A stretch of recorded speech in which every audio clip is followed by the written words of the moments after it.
Hi, everybody. Happy Friday, wherever you're watching from. I hope you're having a good day. It's like midday here in Colorado, and the sun is actually out today, which is amazing. We've had lots of cold, snowy weather lately, which is a little early for my taste. So today, I wanted to talk a little bit about choosing developmentally appropriate toys and gifts.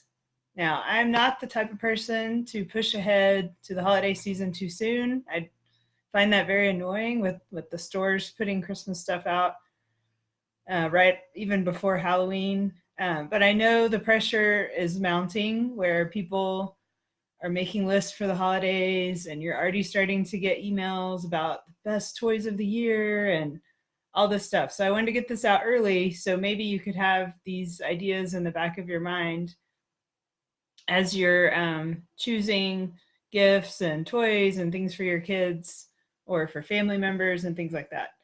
Um, so I think I posted an article about this recently, but I think, sometimes it's challenging as a parent to find toys and gifts for our kids that we can feel good about and that we feel pretty confident that they're going to actually use for more than a week. And so that's really why I wanted to talk about this, because I feel like for my own personal experience, we have made some bad choices with gifts in the past where, we wait till the last minute and just get whatever our kid asked for that they saw an ad for, or something that they said, oh, my friends are getting this, so I want this, and not really put a lot of thought into it. And then we spend money on something, and literally 2 weeks later, it's in a corner in a pile and probably will never be used again. That has happened in my house. It probably has happened to you too. So, and it's very disappointing because you feel like, gosh, I want to make my kids happy and to have all these smiles when they open this gift. And then, not even 2 weeks goes by and that gift or toy is just kind of like thrown to the side. And it makes you feel like you didn't make a good choice. It makes you feel like you're wasteful because that money is kind of down the drain sometimes. So if you're ever experienced that, this is why I wanted to talk about this today. So, there are tons of toy fads that come out every year, the hot toy of the year that everybody wants, or this or that.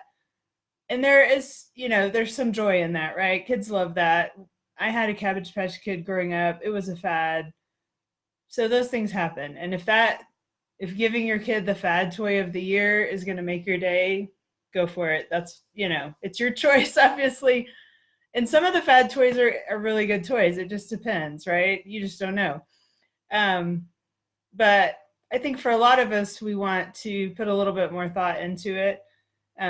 So toy fads happen because there are certain either kids at school, or maybe there's like something on a TV show or an ad that gets into circulation and all the kids want it. It's just sort of a perceived need or perceived scarcity. It's kind of an interesting psychological thing that happens where the story or the narrative around this toy is so compelling to kids, or sometimes it's just that it's so novel. It's so different from anything else that's on the market. Sometimes that does it. So sometimes those can be fine and they work out great and your kid really enjoys it, but other times they're, tossed aside a couple of months later or a couple of weeks even, and that fad passes and then that's it. So my first suggestion is, if your child asks for a certain toy or gift for Christmas or birthday, try to ask a little bit about why they're interested in that toy. Like, what is it about that toy that is interesting to you? Or, and try to get a little bit more information and not just, oh, because all my friends have it or all my friends are asking for it for Christmas or whatever that kind of thing is. Try to see if there's something about the toy that really appeals to them. And if you can get a sense, you can't always get a sense of this, but sometimes you can get a sense of like, is this something they're going to like long term? If you ask enough probing questions, sometimes you can kind of get to why is that toy so interesting to them, at least if they're older. Now, toddlers, that would be harder. But if you can kind of get some sense of why they like that toy, sometimes that helps you understand what they're thinking about. So I'm going to go through a few ideas for different age groups, because I know we have people in here with kids of all different ages, and so choosing toys for different ages, different things that you have to think about come into play. So I'm going to go through, infants, toddlers, and older kids, and just give a few high points of things you might want to consider if you're choosing toys or gifts for those age groups. So first off, for infants, there's so many infant toys on the market. It's unbelievable. And the funny thing is, babies don't really play with toys that much. They have limited grasping skills, especially very young babies. Their vision up until maybe 5 months old is not super great. They can't see more than, 8 or 12 inches in front of them very well. So it's good to keep in mind the developmental limitations when you're looking for things for babies, because they really are limited in what they can do. Now, older babies, once they approach a year and they're sitting up on their own, then there's a few more things they can do. But you have to really consider, what is my baby capable of doing right now, and what might they be capable of doing a few months from now, because it changes so rapidly in that first year. So, if you're wanting to choose a toy that will last longer, then choose something that maybe is slightly ahead of their developmental age, but not too much, so that maybe in like a month they could interact with it. So think about, babies are normally sitting up between 6 and 8 months. And so if it's a toy that they really need to sit up on their own to use, you need to consider that age and things like that. And if you think they might be crawling soon, consider that. And is this something that, they might want to go crawl towards and play with, or things like that. The other thing with babies is, in terms of what research tells us, limiting electronic toys is really your best bet. And I know people hate it when I say that, because there's so many electronic toys out there that play music and do things that the baby likes, and they do like it for a certain amount of time. But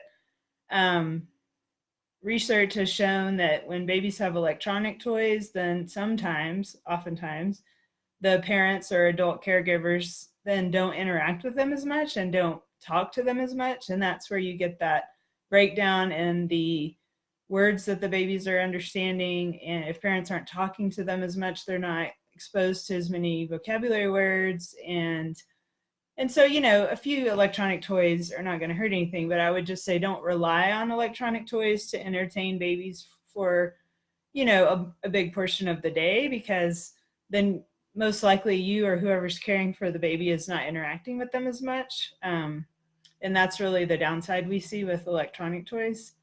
And it also puts them in more of kind of like a passive state. They're not interacting with the toy as much, because they just push a button and then it does something, and then that's it. They're just kind of passive observers. So that's something to think about. And really with young babies especially, and up until really any age, but especially young babies, books that you read to them, especially board books that they can actually interact with, or those books that have the textures and things like that, are some of the best items for babies, because you're talking and interacting with them while you read the book. They can touch the book and interact with the book. And really, for babies, you're their best toy. It's really funny. The babies are programmed and developmentally set up for interacting with adults and humans, and being able to learn how to read their emotions and interact with them. And so, parents can't interact with their baby like every minute of the day. Sometimes you have to put them down and entertain them with something else so you can cook dinner or whatever. But it's just good to keep in mind that human interaction is the best kind of entertainment for little babies. So anything that fosters that is a great choice. Okay, so then next, let's talk a little bit about toddlers. I think this is a great age for picking out gifts and toys for kids. To me, it's one of the easier times, because they are so open to learning and so just primed for really picking up on important life skills and important developmental skills.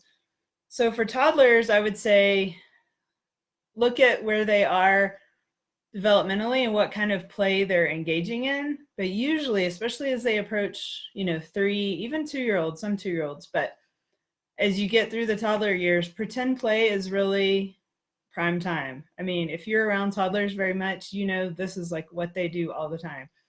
Pretend play doctor, play kitchen, play mom and dad, play veterinarian, play everything. They imitate everything we do. And so that makes it really easy to choose toys because you can choose things that they enjoy pretending to be, whether it be doctor or fireman, or play kitchen, or play sweeping the house, or whatever things that you do, toy vacuums, all that stuff. Kids love that at that age. And it actually does really foster building some skills. So those are great choices.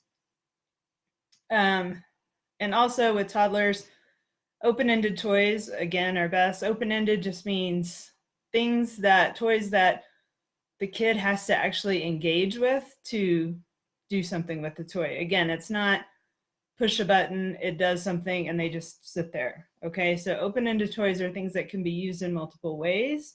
The kids use their imagination and creativity to engage with that toy.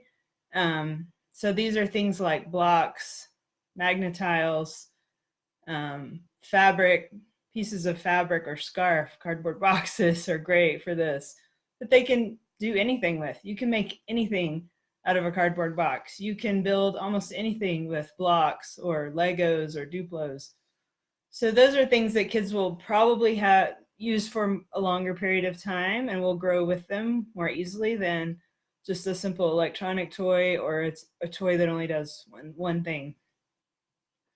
And again, with toddlers, they're learning really basic skills at this age. So things like pouring, stacking, fine motor skills that help build their pincher grasp or their, pencil grip. Those are really basic skills that they need to learn and that they are developing at this point. And so toys that help them practice that in a fun way and not like doing worksheets can be really fun for them. So there's a lot of toys out there that, they can either practice pouring or even pour real water, or sand tables where you pour sand. Of course, blocks, good for stacking. In terms of like gross motor skills, there's a lot of toys and things where you can climb on these big foam blocks and things like that they can stack up and climb on. Things like that are really great for toddlers for building those basic skills. And then school-age kids. This sometimes gets a little more challenging with school-age kids. I have school-age kids now, and we hear a lot of everything that their friends have. This is what you start to hear. Excuse me. So this becomes a little more challenging because they're older. They have a better sense of what their friends have. They have a more, when you go to a store, they kind of have a better sense of like, what's the popular thing that's, trending and all that stuff. So it can be more challenging with older kids. So one thing, again, to think about it is the open-ended toys. Now, for older kids, these might look a little different, but again, Legos, I would consider to be open-ended. Now, you're following instructions if you do the kit, but Legos then can be used in another way. They can be broken apart and made into something else. Those Connect sets that you can build almost anything out of. My son was just working with those this week, and he kind of brought them out of storage and has started to love them again, which is awesome. We've probably had those sitting in our playroom for months and he hasn't touched them, but then they come back out. And that's, to me, is the sign of a good toy. If it goes away for a while and kids may not play with it, but then it always comes back. Legos, to me, always come back. Connects, building blocks, all those, to me, always come back and get played with no matter what. I mean, even if kids haven't played with them for years, I never get rid of them because I know those open-ended toys will always come back and use them for some sort of building project. So those are always great. Anything open-ended like that they can make multiple things out of or do all sorts of activities with are always good. With school-age kids, a lot of times sports are starting to become popular at this age, and so If that is your child's passion, then, sports equipment might be a really good choice for them. I know my son's really into baseball, so we end up getting him all sorts of baseball stuff to help, foster that passion. That's something that he loves. So if your child does love a sport or some sort of active activity, I would say try to foster that, because many kids at this age are much more drawn to screens and phones and computers. And so anything that gets them off that and gets them active, to me, is helpful. So gymnastics or soccer, anything that they like, or skateboarding or anything like that that gets them outside and active, I think is, usually a good choice. And then lastly, I think for school age kids, we've had a lot of fun lately with board games, and there are so many good board games out there.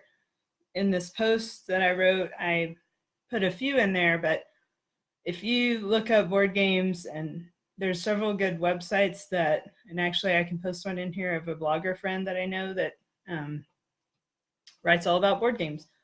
And if you look up like top choices for board games for a certain age, and a lot of times these are the ones that have won some sort of award. There's toy awards. So if you look for things like that, then those are usually good choices. And of course, the old classics are still great. I mean, we have been playing Monopoly in our house, and our 6-year-old loves it so much that he wants to do it almost every minute of the day that he's not in school. So Monopoly, chess, Trouble, all those classic board games, I think kids still are drawn to at certain times, depending on what they're sort of working on with their development and what they like. If they really like competition and strategy, then chess is really good. If they, there's some cooperative board games out there now where you work together to solve a problem or a team. If that is more what your child enjoys, then there's some really good choices for that. They don't all have to be super competitive. I've even seen recently some single player games where there are these little kind of strategy games that you can do by yourself. So those are really good choices sometimes if you have an only child, or if you have a child that wants to spend time kind of on their own, they need that, more of an introvert. Those little single player logic games can be great for that, or during quiet time, or you need like a break and need to do something, and they just need something to do to keep them occupied for a little while. Those single player games could be great too. So those are just a few ideas. I'll post the article in here, and some other resources that I know about for choosing toys. But hopefully that's helpful, and some things to keep in mind while you're looking at all these, toy lists and websites, and it can become a little overwhelming. So hopefully this will help you keep a few things in mind for choosing toys that your kids will like for longer than a week. So that's always fun. So have a great weekend, and thanks for watching.